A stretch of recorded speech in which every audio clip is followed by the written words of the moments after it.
You are listening to Frog Talk, presented by Black Ribbon. Thank you so much for joining me on Frog Talk. Today, we're deep diving into the transformative power of diversity, equity, inclusion, and belonging in the workplace, also known as DEIB, and how these elements not only enhance the employee experience, but also strengthen brand equity and push organizational success. Today, I have the great pleasure of speaking with Desiree Goldie, the Director of Marketing and Culture at ZRG Partners, a global talent advisory firm. Desiree is a pivotal leader in talent, marketing, and organizational culture, standing at the forefront of revolutionizing workplace dynamics. With a career dedicated to advancing DEIB and enhancing brand equity, she brings a wealth of experience in talent acquisition, leadership training, and organizational culture enhancement. Desiree, welcome. Oh my God, I'm so excited to be here. And every time I hear somebody talk about me, it sounds like I'm super important. But I am not. I am a small cog in the wheel, but glad to be here and talk with you today. Well, your humility only enhances your importance.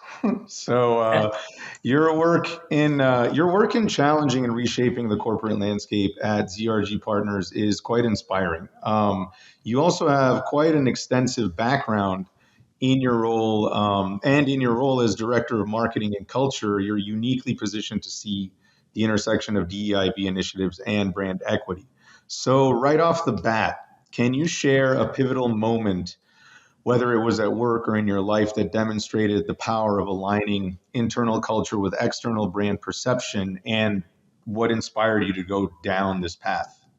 Yeah, so a long time ago, I worked in hospitality, and it was an interesting place to work because servers and bartenders and most people aren't thinking about how they fit into culture or fit into the landscape of anything. But what I started to see was this weird disconnection between how we were hiring from a bias standpoint, right? And it got me thinking, like, is this happening everywhere?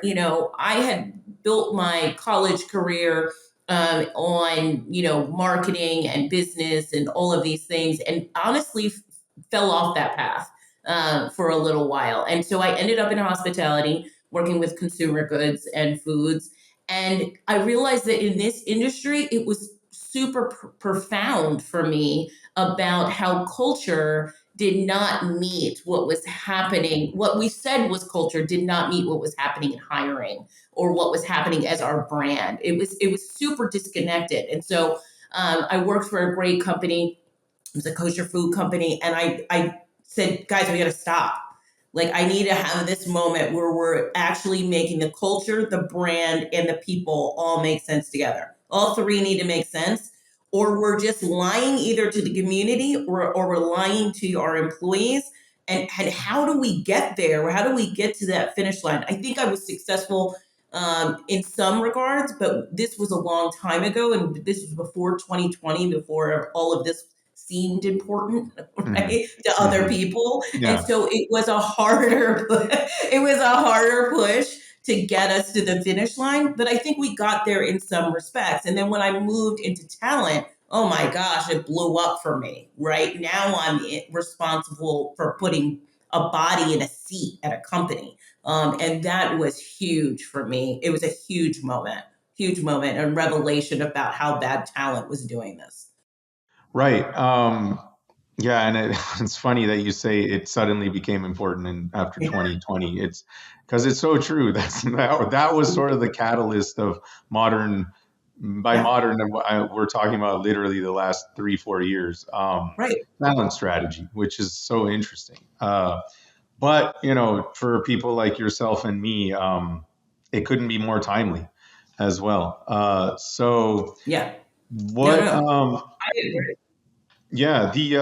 So did you personally experience any, like, as an employee ever? Were you an entrepreneur first, or did you ever experience this sort of disconnect yourself? Were you ever in an environment as an employee where you were just sort of, none of this makes sense? Managers say one thing, do something else. Leadership is not really following through on what they're saying, and so on and so on and so on. Does that Yeah. ring I any mean, I bells think it's with been you? my whole career, right? I'm, a Black woman. I'm queer, right? And so that has been my entire life story, right? Where I mean, it's not a joke, but it's like actually, it's real. And it is the day to day struggle of someone who doesn't look like what we consider the norm or the status quo or whatever that is. It has been a fight my entire career. And, I think that helps me identify with those who are struggling, whether they are of my race, of my sexuality or my orientation or anything like that. I understand and have empathy for all walks that are getting put down every single day by managers who are like, I believe in the culture, but then they are leading less inclusive teams, right? Yeah, They're not doing this work well because honestly, and this is to be really true about how this works, is they don't know how to do that, right? sure. No one's taught They're them not how to. educated. Yeah, Right. yeah, No one's taught them. So how would they know how to do it? They literally show up, they want to make profits and they need to be, hitting their KPIs. And so that's what they do. They go in every day and they force, not force, like it's a really strong word. But they encourage their workers to get to the bottom line, to get to those KPIs, to get those metrics, no matter how they have to get there. But we know from data, the more included they feel in the decisions, the more they feel they belong to a team, the better those outcomes are. But if you don't understand how to get your team there, you'll never get there, and no one's training you to do it. yeah, Absolutely not. So it's yeah, a cycle, right? yeah, exactly. What was it? It was Simon Sinek's quote. What did he say? He said, if you're financially motivated, then you want a return. If you're emotionally motivated, you want to contribute, or Yeah, something like that.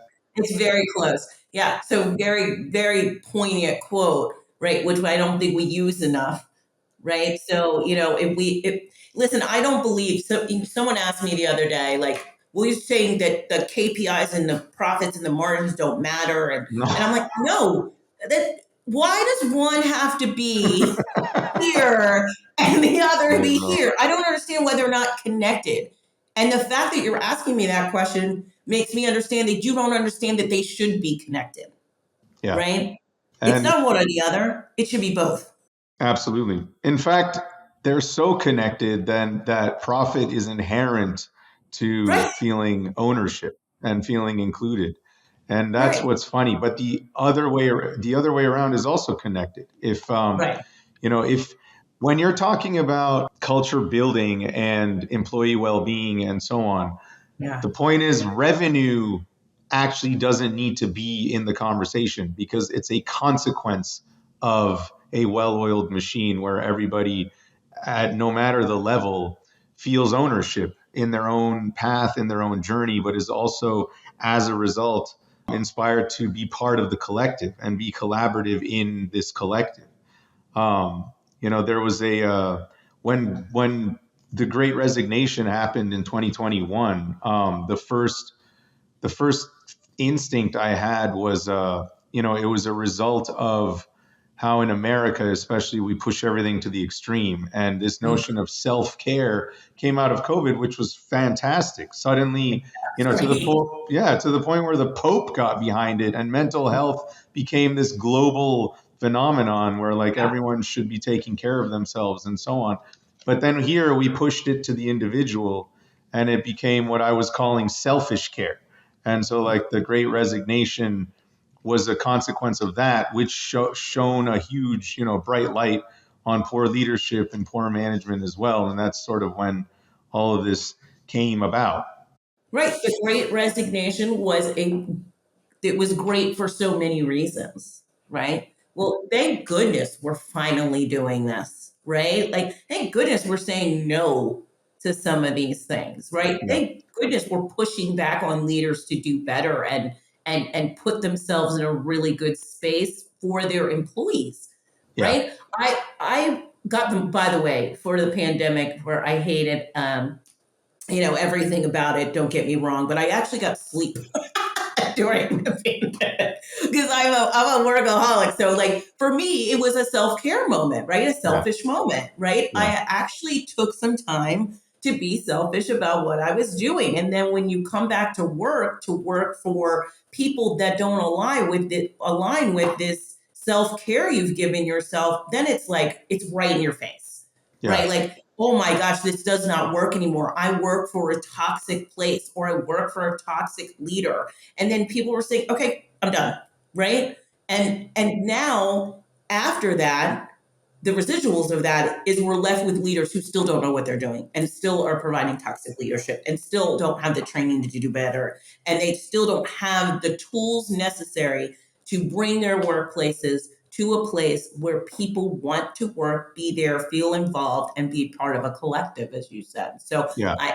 that's the struggle along the way. I was telling DEIB, you can call it whatever you want. I don't care if you call it transforming your workplace. I don't care if you call it culture transformation. I don't care if you say any of the words you want to say around it because DEIB has such a backlash. But do the work, I know. Yeah. right? Like, Yeah. do the work. Yeah, exactly. This is in our space, especially in the culture space and talent strategy. The thing is, don't just be words on a wall, Yeah. right? Like, Yeah. okay, words don't mean anything without action. It's even a reaction. So if it's just words on a wall that people can't even repeat, I mean, what's the point? Yeah. So Yeah. at ZRG in your position there now, as a talent advisory group and so on, how do you integrate DEIB or culture transformation or leadership Yeah. transformation initiatives into your overall marketing strategy, and in how you advise your clients? Yeah. So I would say from a ZRG as a marketing whole, we always talk about the journey that ZRG is on internally, right? We're not there yet as an organization, but we're on a journey and we're doing the work, right? And putting in the work to be able to talk to clients intelligently about why we're on this journey, why we think the journey is important, and at the end of the day, what we hope the results will be. When I joined ZRG, my company was acquired by ZRG a year or almost 2 years ago. It seems like, I think in November is 2 years. It was an organization that was the mass percentage of the employees were white men. That is no longer true through merger and acquisition and some other things that have happened, but that is still a culture transformation that needs to happen internally. And so the work is being done in that way to make sure that we're transforming it into something that looks and responds to the communities that we serve, if that makes any Right. sense. Absolutely. You want to Yeah. basically practice what you preach. Right, exactly. And we're talking Yeah. talent, right? And we're really big on putting diverse bodies in the seats. So we're really big on that. We have to reflect that internally, reflect it in our brand, reflect it how it comes out, and tell people we're on a journey. Don't make up stuff, right? Like we're Yeah. never Right. going to make up Yeah. the story, right? Because that's what I think people did in 2020 that failed them. They made up the story, and then when people got in the organization, the story wasn't real. And that we're never going to do that at ZRG.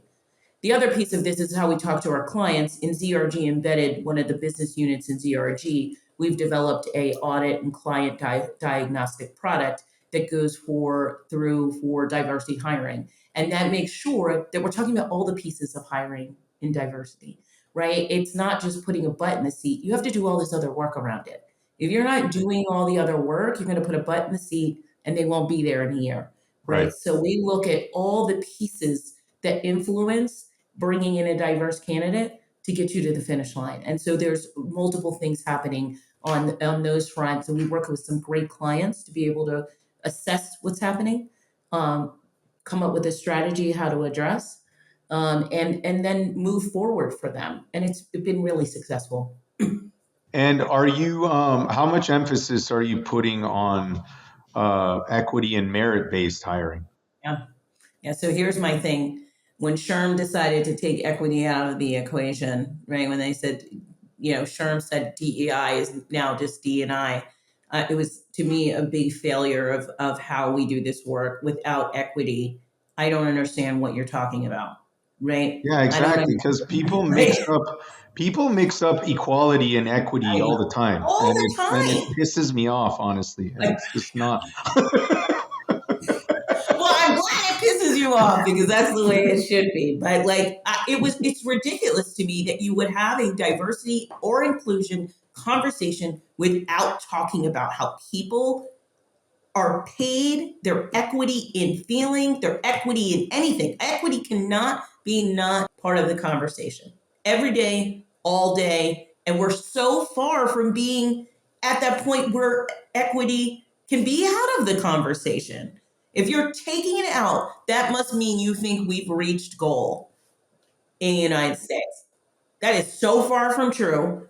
So why are you taking it out of the equation? It makes absolutely no sense to me. Absolutely. Because it speaks to capacity. It still has to do, you still have to be capable to do the thing against everyone else in your talent pool, right? It's not just because you look a certain way or you come from a certain place or whatever.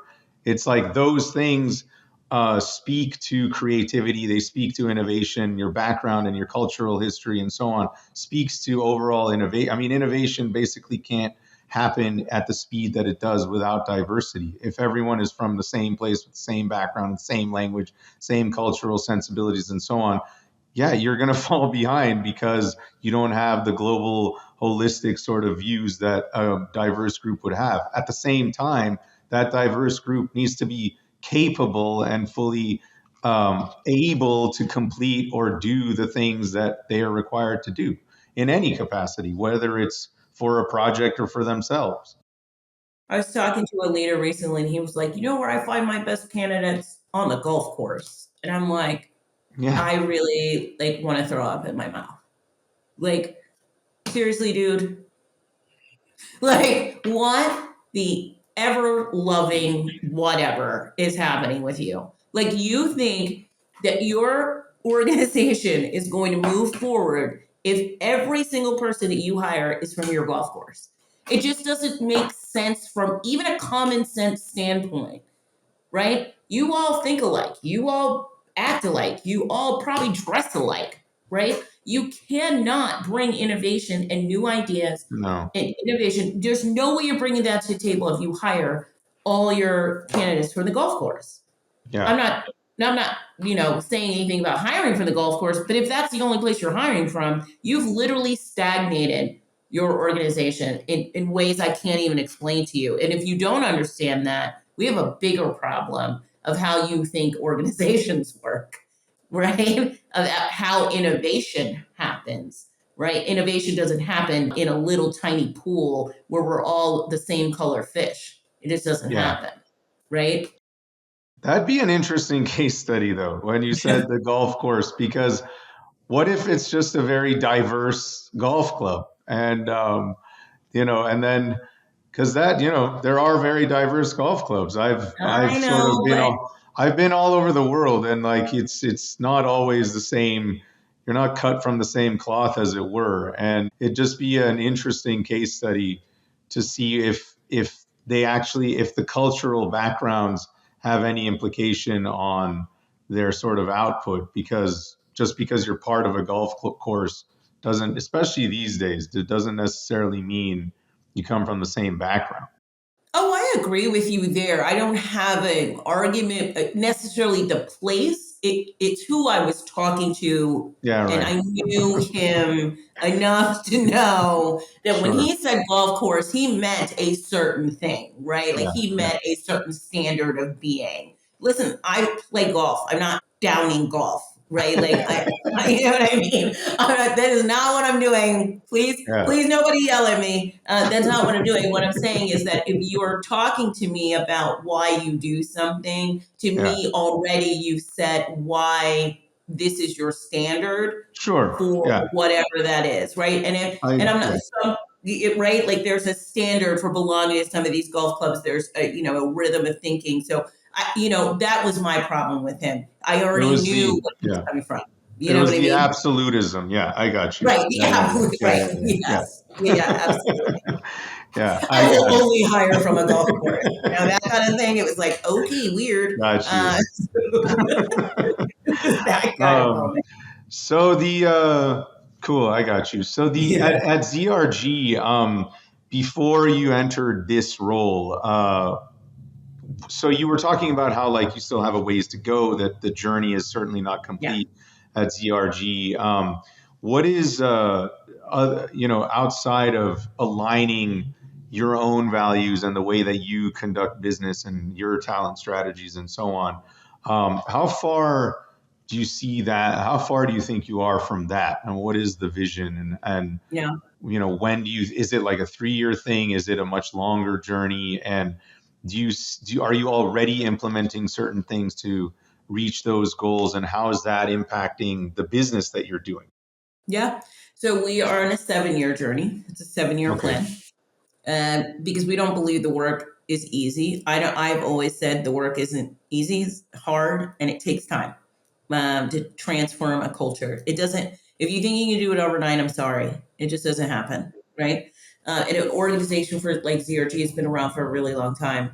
It takes time, but it is a 7-year journey. We already started implementing internal trainings and this is more, the trainings are less about DEI, they are about DEI as a whole, but they give our employees the historical context to why this is happening, what has happened over time to understand why this is important, right? I think we always talk about DEI. It's just important. It's so important. But so many people don't understand the historical context of why we got here. And we could talk about so many, but we could talk about like Jim Crow laws and like all these crazy things that happen. And most people don't know that stuff unless you have a degree in, that space. And so we really built into the training some of this historical context to be able to get them and start talking about words that people probably didn't even understand which one to use or how to use it. I think a lot of we're very sales heavy. And so a lot of our salespeople are having a hard time even having a conversation that resonated with words. And so we started defining some of these things and doing some of that work. We're doing internal training to build our recruiters, internal recruiters for recruiters. They're getting certified to be able to look for that diverse talent. We're having many conversations about what this looks like in the future over the next 7 years, how we develop it internally, what metrics can we put around it? Because I believe, unlike some other people, I do believe you need to put metrics to this. And then there should be actionable steps that come out of every one of the metrics you're trying to achieve. So there are true actionable steps to the plan. And I believe this is the only way to do this. Right. And we Yeah, also are doing an equity thing too, to look at equity across the board. yeah. I agree with you on that. I think it's misunderstood that just because, for lack of a better word, it's an emotional exercise, that it can't be data driven or scientific. In fact, I think many tools, we're actually, this is why I say it's timely, because we're actually in a pretty cool time. They We are. have so many tools to be able to actually help with driving scientific decisions, scientific actionable decisions, like you said, like, for example, predictive index or culture Yeah. index or various others, so many other tools out there, not to mention, your formative ocean personality tests, or, I mean, the list is frankly endless, because we're pulling from psychology, and psychological organizational psychologists are, they're killing it right now in this space. I think they're bringing so much value to this space. So, in this capacity, in your role, you brought up a couple of cool things in your role in overseeing both marketing and culture. How do you ensure that ZRG's internal values are authentically, actually reflected in its external brand messaging, so that not only are future recruits seeing and hearing and feeling the internal culture externally, but also customers, potential customers, and your clients are seeing and hearing and feeling them as well? Yeah. So we are really big on the core values of what we do. We build it into at every internal moment that we have. We build it into every external deck that we have. And so our core values are there for you to see, which are people, partnership, and performance. And so we make sure that you see that, and we make sure there's a diversity side in our value prop to customers, right? How we do this work, how we think about this work, the journey that we're on is so important to put it up front. It's in every day that we do. And it's important because we know this work is essential for us to be a leader at the end of the day. If you're not doing this work, I'm sorry, you're going to get left behind. And so we have decided that every moment of every time that we talk to somebody, we are able to put that in front of a client or customer or an employee or a potential employee, right? Even in our internal recruiting decks, we have it. It's on our website. It's everywhere, right? And so we make sure that we have that really front and center, and also have the answers to questions. I feel like sometimes if you're, an employee just trudging along, that you might not be able to answer what the journey is or what the question, what we're doing to facilitate those things in the future. And we make sure that's available to employees as well. And like I've said, I think we started this journey last year. We had 6 years to go, right? So Yeah. we are Right. nowhere close to what I think N looks like, right? What success looks like. But we started the journey. And I think that's what's super important. And also, our brand reflects our people, our brand, the people make up we know that people make up how we get to the finish line. And so people are first and always present in everything we do. So the strength at ZRG is, correct me if I'm wrong, is that leadership is already bought in. They see the value here. So even though it's the plan is 7 years, and I think you would agree that the greatest hurdle today, is this transition period between basically old leadership, very specifically old, talking about baby boomers who are still running, and even on the high end of Gen X, yeah, they're very much. And you said this earlier. It's not a fault. It's not their fault. It's what they're used to. And you mentioned this earlier. They just don't know different. They don't know how to implement new changes, and the change is very difficult for them to get behind. And not to mention this is my own hurdle, is dealing with leadership who's basically on their way out, and they're like, I don't want to deal with this. I don't want to spend the money. I don't want this to affect my own exit package. I don't want it to this and that, which again, I don't blame them. It's just this is the point of contention that we have to deal with right now. And having a leadership team that's bought in is critical, is such a blessing even, because it just reduces that friction that, a lot of change management or brand strategy people or marketing people or otherwise like yourself might have to go through. So can you give me tangible examples of what you're implementing in ZRG's own workplace to get these through, and how the exercises you're using to actually reflect that in your external messaging as well? Yeah, so this was, I do want to touch on this because I think, I do work for a company that has baby boomers as the primary, still to this day, the primary leadership, with some Gen X coming in right now. And this is an exercise that I think all organizations probably go through. We just won the war at the end of the day. You don't always win the war. I think that ZRG likes to be on the forefront of trends and understanding business. And I think they're really good at understanding where profits are made and how profits are made. So it was an easier climb than I think it would have been for another organization. We did go through, before we started this journey, we went through a big exercise of how do we get there? How do we make sure that we get the leadership buy-in? And so we not only have us as leaders who are culture leaders, but we also have a committee of internal employees that was built who actually raised their hand to be part of the committee and how this was shaped. And so once that was done and that committee was built, it was easy to then say to the organization, this is a priority. We need to put this at the forefront. We did do an exercise of this is why it's important, right? We did do the business case for DEI, which I know people don't love, but I'm a believer that sometimes that's what's needed for people to understand what this does. So we did do the business case. We formed that internal committee. Still have those committees today, and they'll exist for the 7-year journey. And they're broken out into like departments of what they're actually focused on, whether it's operational things, internal recruiting for recruiting, human resources, obviously, training and development. That's kind of where I sit a lot. And then also internal mobility. So there's a lot of pieces to the puzzle, but it took not only leadership buy-in, but also some of the baby boomers who had been there forever are on this committee who can sell the dream because they're the ones that built the company. So it was important to have buy-in from all of these places.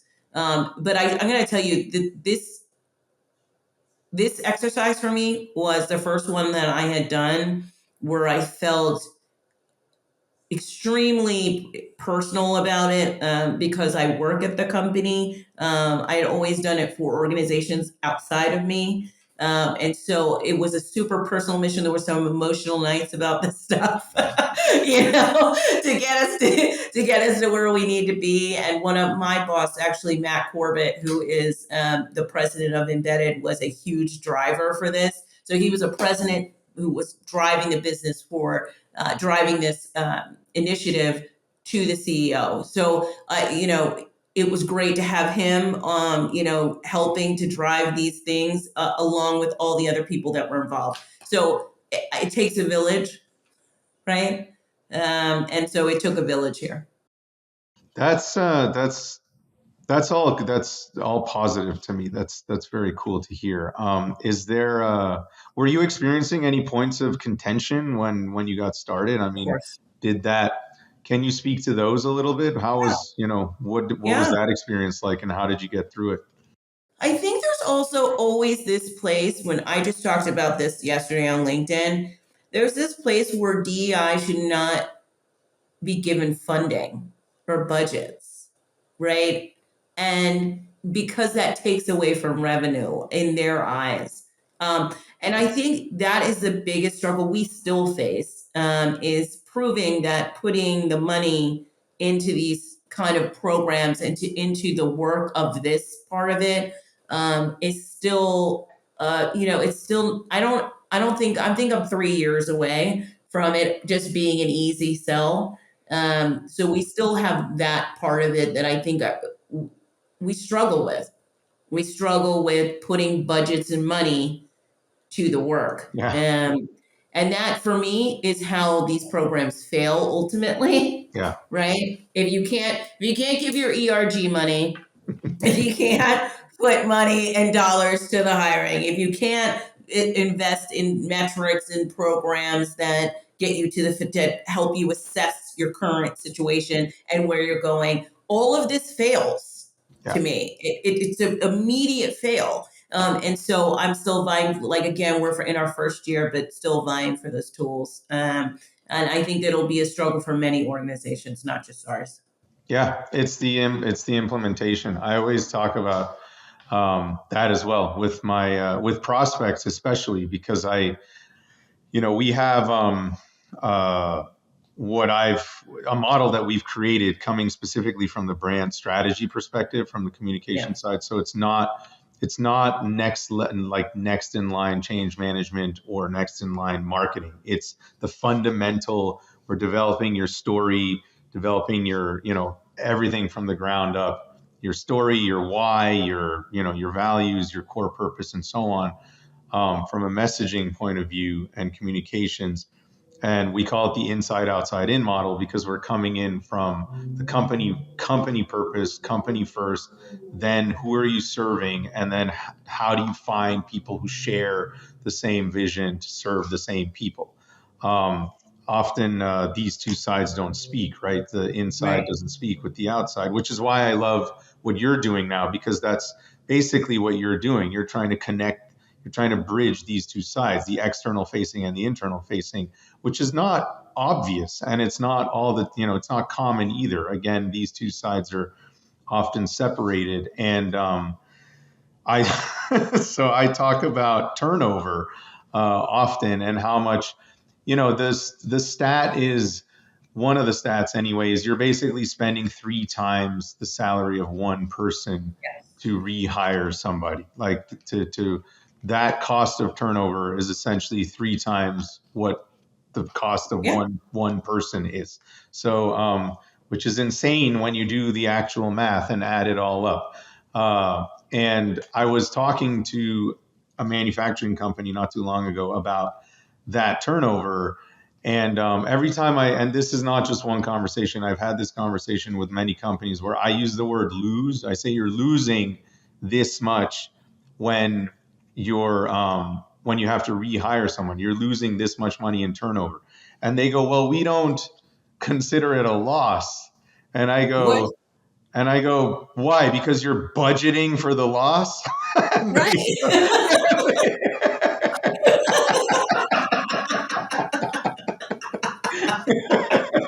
I want to know what the answer was. Was it yes? They go, yeah, because it's actually, we put money aside to cover that turnover. I said, well, that's stupid. That's ridiculous. That makes no sense. So you're budgeting for the loss. So it's still a loss. You're just calling it something else so that you don't feel it as a loss. Well, guess what? If you actually considered it a loss and you put programs in place, and to your point, actually implemented those programs and sustained those programs and iterated on those programs and so on, just like everything else in your company, then you would save that to whatever that budget is. Let's say it's 15 million a year, 2 million a year, depending on your size. And then you could reallocate that into your company, your employee wellness programs. It would become circular. So it seems like common sense, right? But you know what? It's the argument I have all the time, right? It's the argument I think me and you are going to fight for a long time. Someone asked me, when do you think this journey will eventually come to an end for you? And I said, the day I die, because I'll be dead. Yeah. It will never end. It will never end. It's never going to be completely fixed. And there will be iterations of this that we consistently talk about over time as what the price. Look, AI is a whole nother monster that's entered into the space, right? So I think we'll have these constant iterations of what this work looks like, what success looks like for each organization. It will never, ever be over. And that's, I can live with that. I'm willing to be the fighter. Yeah, I agreed. Same here. I mean, our own vision, my vision is to change how basically society interacts with the workplace. And I think it is a cyclical thing, though. There was a time where I was like, it's very much a top-down thing, like it has to start at leadership. But the point is that the bottom-up approach, the new generations, the younger people who are entering the workforce are influencing that top-down approach. So it's this bottom-up, top-down, bottom-up, top-down. Gen Z is not having it. Okay. No. And young millennials. Yeah. Yeah, and young millennials are not having it. And so they're like, I'm over this and I'm not willing to put up with it. And I think they may be the generation that influences this work the most. And I already have. And so I think, as these generations come in, I think the work changes. And I do believe there can be this very bottom up type of approach because they're just not going to put up with it. They're leaving their companies quicker than I ever would. They're doing a lot of different things that I just, never would do. I'm a Gen Xer. I live in the, the work hard and kill yourself mode. You know what I Yeah. mean? And I'm an So, old millennial, so yeah, I'm in the same boat. yeah, yeah, it's the worst, right? Yeah. So, I think it's just, one of those things I think we will see because of generations that come in, the change that happens. But yeah, it's been an interesting ride so far to see. My sons are millennials on the younger side of millennial, but they even are like, "Mom, I'm just not putting up with it." Right? Yeah. And Yeah. I'm like, "What? You're gonna what? You're gonna quit?" Like I get super high mom voice, like, going crazy. Yeah. Because I'm like, and they just don't care, right? So I'm Right. happy for them. I'm glad to see it. Are you already seeing, I know you said it's only been a year in, but are you Yeah. already feeling or witnessing an impact of this approach that you're putting and focusing on employee experience and well-being at ZRG? And is that already influencing your ability to attract and retain, not just attract, but retain top talent? Yeah, absolutely. I think it's ZRG for internal purposes. I think that we've done a really good job of being a more welcoming culture because of the work. Where I think before it was a little standoffish. I think I don't feel the residuals as much until probably I'll figure it all out in 2025 with some smarter people than me. But I do think that people feel like they're invested more in what is happening from a culture standpoint. They've always felt invested in the profits and the organization. I think from a culture perspective, we've had some great conversations that were led by HR that have done some really good work about making people feel like they belong to an organization that they are actually influencing. Right. Right. And that is different than just being HR throwing out some stuff. Right. This is a place where I feel like I made the decisions what the values of this company are. I made a decision of, how we're going to do this work, who we're recruiting to do this work, all of those things. I definitely feel the change. And it has come after a year of work. Right. And I think in 2 years, I'll be able to say to you, I can't imagine that we were even where we were and now look at where we're at now. And with clients, I do this work with clients, and I do it, and it's immediate. It's almost immediate change because they're doing it so badly, right? I'm sure you experience this, where they're like just not doing it right at all. That you come in and all of a sudden they're like have those aha moments, right? Yeah. And so I've seen it with my clients, twofold or threefold or fourfold that they get that immediate result, and hopefully that makes them continue to do the work. Right. What advice would you have for our listeners to think about taking innovative approaches that you might have taken as well to for anything when addressing DEI, DEIB, employee Yep. well-being and all that for organizations who are sort of struggling with employee retention and come at you with there are no good people out there. There are so many good people out There are there, first so of many all. good people out there. Oh Oh my my gosh, God. so many good people. I hate when people say that to me, and everyone's looking for a job, so don't say that to me. That's right. Listen, I think, authenticity in an organization is a strategy. It's an actual strategy, right? If you want to be authentic as an organization, you should be doing this work because this work involves people. And you need to be a people first company over profits, or people and profits together to me. I don't understand why they're separate, and they have been for so long. Stop doing it. If you are looking to do this work and have decided, this is the journey that you want to be on, I want you to be really clear not to make this a checkbox exercise. Make it a invested, thoughtful plan with action items, and that takes time to get there. It's not an easy overnight solution. And be able to measure it. Be able to measure your success and share that success or share your failures, right? As an individual person who's definitely on the job market, look for those organizations that are doing this work. Don't go to an organization that doesn't have a plan. Ask the question in the interview what they're doing. right? I think that's huge, so huge. If they don't have an answer, you should really think about that. That would be my global advice for everybody. Yeah. I think this work is hard. For those of us that are in it, please know you are valued and appreciated. And let's just keep pushing forward. That's fantastic advice. Thank you so much, Desiree. It's been a pleasure having you on the show. You and I will definitely continue to speak. We have a lot to talk about. And would you please tell our listeners where they can find you? Yes, absolutely. So I'm Desiree Goldie on LinkedIn. It's easy to find me. I think I'm the only one with the super cool last name with the super cool first name. So please look me up on LinkedIn. That's the easiest way to get me. I do accept most connections and I answer a lot of my DMs. So please feel free to reach out if you need this help. Also visit us on zrgpartners.com. I would love for you to look over. We do have a diversity tab. Please look us over, think about the work, and contact me if you need the help. Wonderful. That's Desiree Goldie. Thanks again for joining us. And till the next one.